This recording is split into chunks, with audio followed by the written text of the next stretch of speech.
Assalamu alaikum, my lovely students. You are watching Executive English Hub Tricks with Sayyid Tayyib. Yesterday we had discussed unit number 12, Quality Education in Pakistan with Urdu translation, and now today in this video we are going to discuss the complete solved exercise with all grammatical topics. So stay tuned with me till the end of the video for better understanding of the chapter.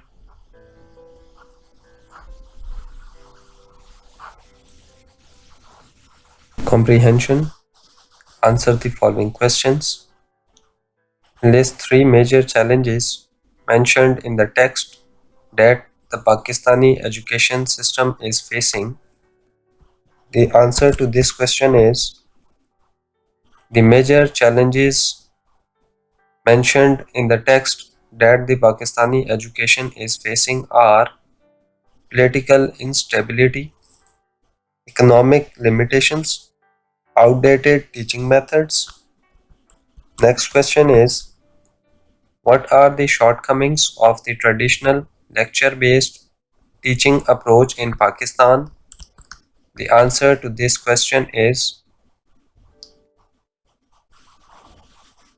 the traditional lecture-based teaching approach in Pakistan has shortcomings such as promoting rote learning, lacking interactive engagement, and failing to develop critical thinking and problem-solving skills. Next question is, how does the emphasis on rote learning in examination methods negatively affect students' preparation for real-world challenges? The answer to this question is, the emphasis on rote learning in examination methods hinders students' ability to think critically and solve problems creatively.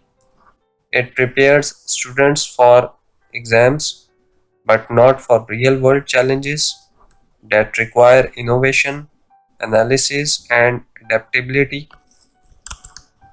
Next question is, what reforms has the Pakistani government undertaken to address the challenges in the education system? The answer to this question is, the Pakistani government has undertaken reforms such as SLO-based curriculum represents a major shift in focus from rote learning to understanding and practical application of knowledge. This reform aims to improve access, quality, and equity in education. Next question is, in the provided text, what diverse challenges does education in Pakistan encounter? The answer to this question is, despite considerable disparities in literacy rates and access to quality education, particularly notable between urban and rural areas and across different genders, the issues extend deeper. Next question is, summarize the concept of rote learning given in the given lines in your own simple words. Use paraphrasing techniques. The introduction of our student learning outcomes SLO based curriculum represents a major shift in focus from rote learning to understanding and practical application of knowledge. This approach aims to develop critical thinking and problem-solving skills in students, preparing them better for the demands of modern society. The answer to this question is, rote learning is a memorization-based approach where students recall information without truly understanding or applying it, whereas the new approach focuses on comprehension and practical use of knowledge.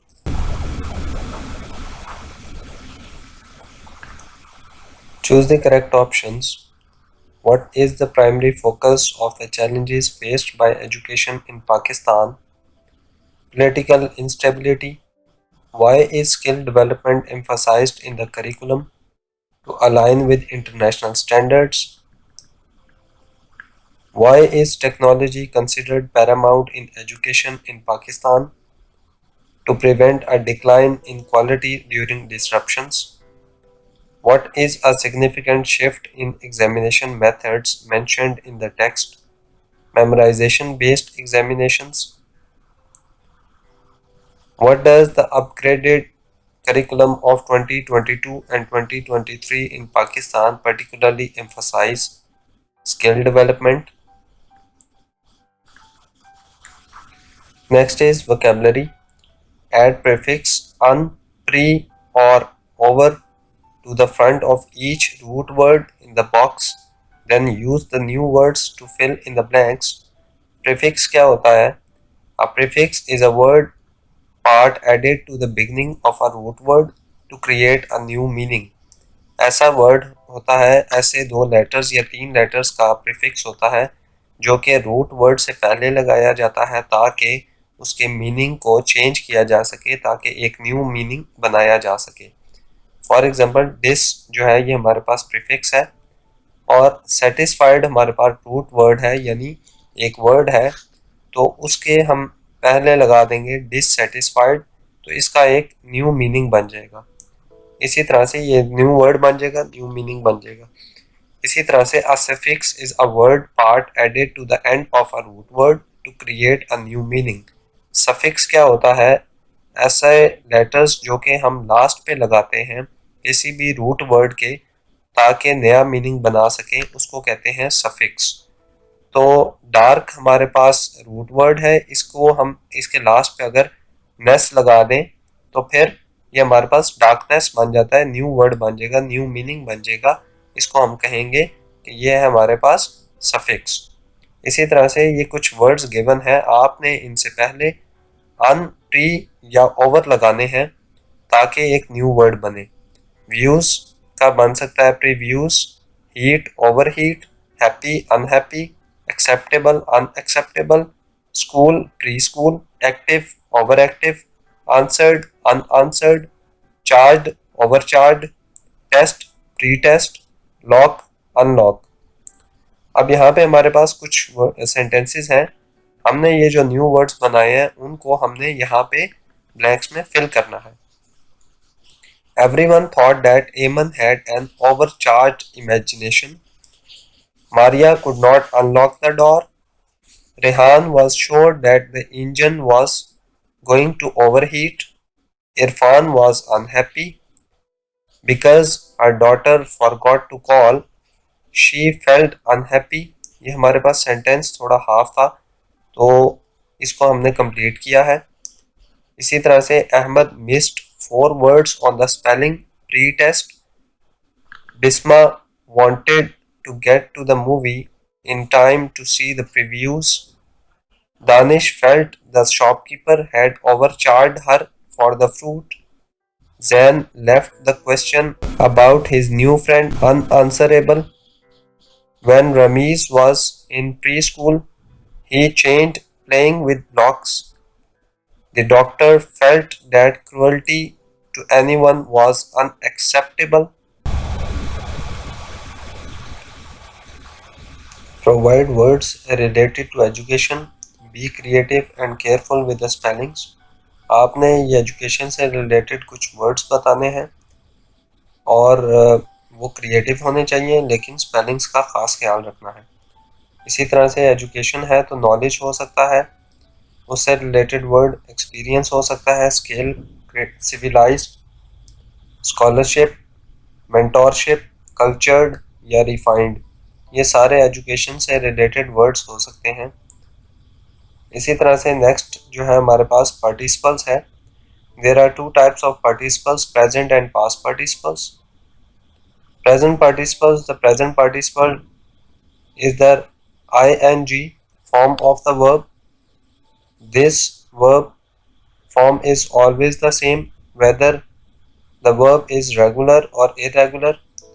Regular verbs क्या होते हैं कि जब उनको हम present participle से past participle form में change करते हैं तो फिर वो सेम रहते हैं, यानी उनको कोई भी उनके अंदर चेंजिंग नहीं आती। फॉर एग्जांपल अपोलोजाइज है तो इसका पास्ट क्या होगा, पास्ट पार्टिसिपल अपोलोजाइज्ड होगा, थर्ड फॉर्म जो होगी इसकी अपोलोजाइज्ड होगी, और फोर्थ इसकी जो फॉर्म है वो अपोलोजाइजिंग होगी। तो ये हमारे पास चेंज नहीं होता, इसको कहते हैं रेगुलर वर्ब्स। इसी तरह क्लोज है, उसका सेकंड फॉर्म क्लोज्ड होती है, थर्ड फॉर्म बी क्लोज्ड होती है, और फोर्थ फॉर्म हमारे पास क्लोजिंग है। इसी तरह से फॉलो, सेकंड हमारे पास फॉलोड है, थर्ड भी हमारे पास फॉलोड है, और फोर्थ हमारे पास फॉलोइंग है। ये सारे रेगुलर वर्ब्स हैं जो सेकंड फॉर्म से थर्ड फॉर्म में भी चेंज नहीं होते। इसी तरह से लुक है, सेकंड फॉर्म उसकी लुक्ड होती है, थर्ड फॉर्म भी लुक्ड होती है, और फोर्थ फॉर्म हमारे पास लुकिंग है। इसी तरह से remember, second form remembered, third form remembered, and fourth form remembering. Irregular verbs कौन से होते हैं कि जो सेकंड फॉर्म और थर्ड फॉर्म में चेंज हो जाते हैं समटाइम्स, और समटाइम्स चेंज नहीं होते। इनको देखते हैं। जैसे ईट, उसकी सेकंड फॉर्म एट होती है और थर्ड फॉर्म ईटन, और फोर्थ फॉर्म उसकी ईटिंग होती है। रन की फर्स्ट फॉर्म रन है, सेकंड फॉर्म रैन, और थर्ड फॉर्म फिर रन, और फोर्थ फॉर्म हमारे पास running. Sing, second form sang, third form sung, fourth form singing. Think, second form thought, third form thought, और fourth form thinking. Write, second form wrote, third form written, and fourth form writing. Be, second form was were, third form been, BEEN, and fourth form BEING। तो ये सारे हम लोगों ने present participle form of verb देखी है, यानी regular verbs और इरेगुलर वर्ब्स जो कि प्रेजेंट पार्टिसिपल फॉर्म की है, ये हमने सब डिस्कस की है। इसके बाद पास्ट पार्टिसिपल देखते हैं। अनलाइक द प्रेजेंट पार्टिसिपल की तरह the past participle form changes depending on the verb. Past participle form जो है वो भी चेंज होती है, लेकिन डिपेंड करता है वर्ब के ऊपर। The past participle of regular verbs ends in ED. जो पास्ट पार्टिसिपल है रेगुलर वर्ब्स की वो ईडी पर एंड करता है। And is generally the same, और अमूमन वो एक जैसे होते हैं as the simple past tense of the verb, जैसे कि सिंपल पास्ट टेंस है किसी भी वर्ब का। तो रेगुलर वर्ब्स हैं ये हमारे पास, ये पास्ट सिंपल फॉर्म है यानी सेकंड फॉर्म ऑफ वर्ब है, और ये पास्ट पार्टिसिपल है यानी थर्ड फॉर्म ऑफ वर्ब है। अपोलोजाइज, अपोलोजाइज्ड, अपोलोजाइज्ड, ये हम रेगुलर वर्ब्स का देख रहे हैं पास्ट पार्टिसिपल फॉर्म में, यानी पास्ट सिंपल और पास्ट पार्टिसिपल फॉर्म जो है इनकी सेम होती है, ये रेगुलर वर्ब्स कहते हैं। Close, closed, closed, follow, followed, followed, look, looked, looked, remember, remembered, remembered. The past participle form of irregular verbs has a variety of endings। वो कहता है कि ये जो पास्ट पार्टिसिपल इरेगुलर वर्ब्स के होते हैं उनकी कुछ एंडिंग्स जो है वो डिफरेंट होती है। डेट मस्ट बी मेमोराइज्ड, जिनको याद किया जा सकता है या हिफ्स किया जा सकता है। Note that the past participle is usually but not always different.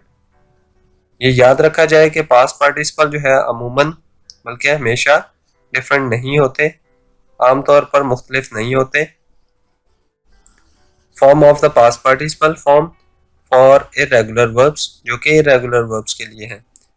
इसी तरह से इरेगुलर वर्ब्स मैंने बताया था वो वर्ब की काइंड होती है कि जिसमें सेकंड और थर्ड फॉर्म जो है वो चेंज हो, यानी डिफरेंट हो, और समटाइम्स वो सेम होती है फर्स्ट फॉर्म की तरह, यानी अमूमन वो ज़्यादातर डिफरेंट होती है। लेकिन कुछ फॉर्म्स ऐसे हैं, कुछ वर्ब्स ऐसे हैं कि जिसमें फर्स्ट और थर्ड जो है वो सेम होती है, और कुछ ऐसे हैं कि जिसमें सेकंड और थर्ड सेम होती है, वरना ज़्यादातर वो क्या होते हैं कि डिफरेंट होती हैं, तीनों फॉर्म्स डिफरेंट होती हैं। For example eat, ate, eaten, run, ran, run, sing, sang, sung, think, thought, write, wrote, written, be, was, were, been। Next देखते हैं since or for. The preposition for is used to denote a specific amount of time. ये preposition जो for है इसको use किया जाता है, इस्तेमाल किया जाता है किसी खास टाइम को शो करने के लिए in which someone or something was performing an action, जिसमें कोई बंदा या कोई चीज एक्शन कर रही हो. For example, I have been looking for my dog for some time now. For example के मैं अपने डॉग की तलाश में हूँ अभी से कुछ टाइम के लिए. Here for some time now represents not an exact but particular amount of time. यह भी कुछ देर के लिए जो है वो खास वक्त तो नहीं है लेकिन कुछ अमाउंट ऑफ टाइम है. The word since on the other hand, अगर since को देखा जाए तो refers to a particular point of time जो कि शो करता है खास वक्त को. From when the action started, begin in the past to the present, के पास से प्रेजेंट में कब तक एक्शन हुआ था और कब से कब तक हुआ है. It indicates that the action is continuing, और ये बताता है कि एक्शन अभी जारी है. For example, Ramiz has been living in Pakistan since 2003. For example Ramiz जो है वो पाकिस्तान में रहता है 2003 से, तो अभी तक वो रहता है यानी पाकिस्तान में ही है अभी तक, तो ये अभी तक एक्शन जारी है. इसी तरह से examples of for and since. Bilal has been travelling for the past 2 weeks. Bilal past 2 week से ट्रैवलिंग कर रहा है. Numan will be here for a few hours. Numan यहाँ चंद घंटे के लिए रहेगा. I have known you since you were a kid. मैं तुम्हें बचपन से जानता हूँ. Samina has been working as a content writer since 2018. Samina 2018 से बतौर कंटेंट राइटर काम कर रही हैं. Fill in the blanks with appropriate word since or for based on the context of the sentence.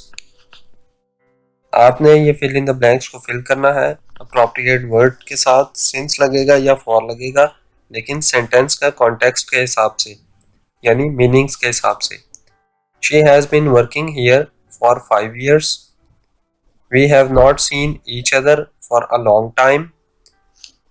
They have been friends since childhood. He has been on a diet for 3 weeks. The company has been operating successfully since its establishment in 2005. We have known each other since college. They have been living in the city for 2 years. She has not had a day off since the beginning of the month. The team has been practicing for hours to prepare for the competition. I have been studying Spanish since I was in high school. He has been attending the conference since its inception. We have been waiting here for half an hour. जी next है gerunds. A gerund is a verbal noun formed by adding the suffix ing. एक verbal noun होता है यानी verb होता है लेकिन function as a noun करता है, और बनता किस तरह है कि ऐसा उसके लास्ट पे किसी वर्ब रूट वर्ब के लास्ट पे अगर आईएनजी लगा दिया जाए तो वो जेरेंड बन जाता है यानी वर्बल नाउन बन जाता है. It functions as a noun in a sentence, और वो सेंटेंस में एज अ नाउन फंक्शन करता है. रिप्रेजेंटिंग एन एक्शन ऑन और एन एक्टिविटी. किसी एक्शन को या किसी एक्टिविटी को रिप्रेजेंट करता है. Since gaining independence in 1947, Pakistan's education system has undergone continuous evolution. Addressing these challenges through government initiatives and collaborative efforts can transform the educational landscape. Choose 10 sentences from the text of the lesson. Lesson के text में से 10 sentences को आपने choose करना है and modify them to demonstrate the use of gerunds, और उन verbs के लास्ट पर आईएनजी लगाकर उनको एज अ जेरेंड यूज करना है. इसी तरह से नेक्स्ट हमारे पास है fill in the blanks with the correct form of verbs in parenthesis. ये करेक्ट फॉर्म ऑफ वर्ब्स हमने यूज करनी है जो कि पैरेंथेसिस में हमें गिवन है, ये ब्रैकेट में हमें गिवन है. By the time we arrive, they will have finished the project. She will have completed her studies by the end of next year. I hope they have prepared dinner before we get home. By next summer, he will have lived in this city for 5 years. They will not have started the journey by the time we reach the station. Infinitives are the base form of the verb. Infinitives base form होती है verb की, usually preceded by the word to, जिससे पहले to लगा दिया जाता है. In English, infinitives are often used to express the purpose or intention of an action. English में हम infinitives इसलिए यूज करते हैं ताकि वो किसी एक्शन का पर्पस या इंटेंशन बता सके. The basic structure of an infinitive is to plus the base form of the verb. Basic structure जो infinitive का है वो क्या होता है, यानी to और उसके साथ base form of verb लगा दिए जाए तो वो infinitive बन जाता है. Examples: to plus verb in the base form can be used in the sentence as a noun. तो ये to के साथ अगर base form of verb यानी first form of verb अगर लगा दी जाए तो वो सेंटेंस में एज अ नाउन भी यूज हो सकता है, एज अ एडजेक्टिव भी और एज एन एडवर्ब भी यूज हो सकता है. तो यहाँ पे हम लोग ये देखते हैं इसकी exercise. Choose the best answer to complete each of the following sentences. I meant to fill the car with petrol before we left. It's not worth to go out now. It's much too late. Language permits us to preserve our heritage through literature narratives. She dislikes to surround by crowds of people.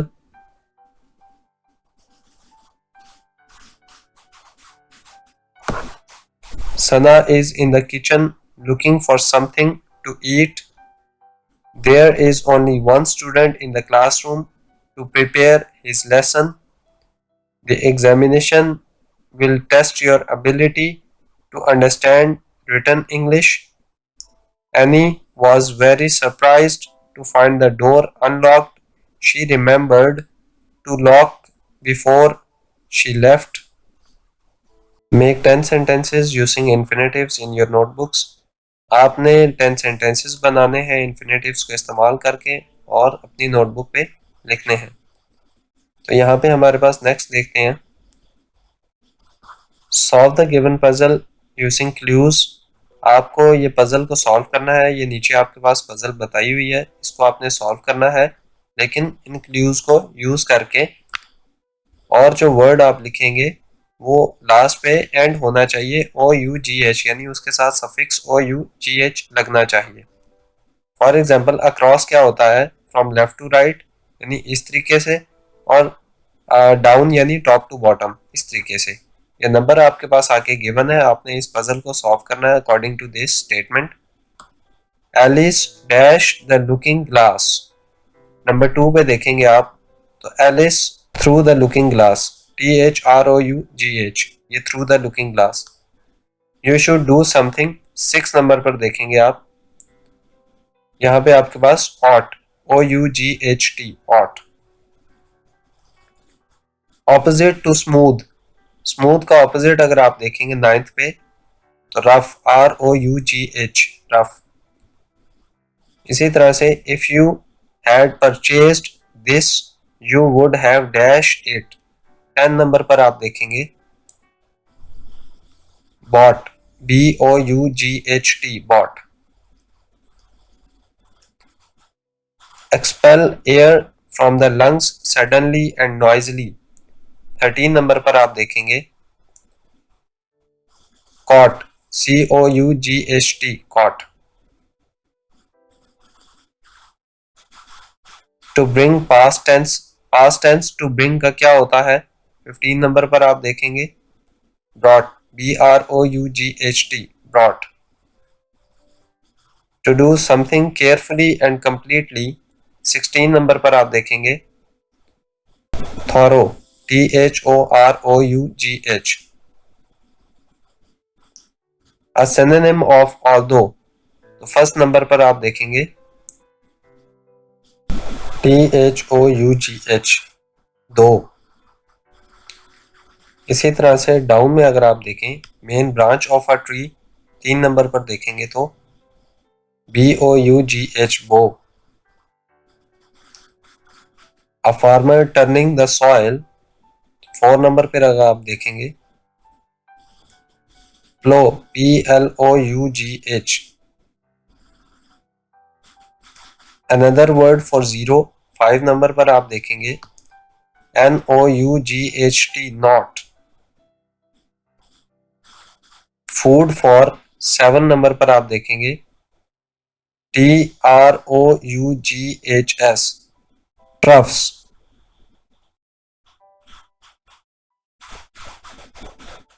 Bread before it is cooked, 8 number पर आप देखेंगे DOUGH, dough. As old boots, 11 number पर आप देखेंगे TOUGH, to. Greater London is made up of 32 of these, 12 number पर आप देखेंगे BOROUGH, borough. Sufficient और एडिकेट इन क्वांटिटी, 14 नंबर पर आप देखेंगे इनफ, ENOUGH, इनफ। तो आप इस पजल को इस तरीके से सॉल्व करेंगे।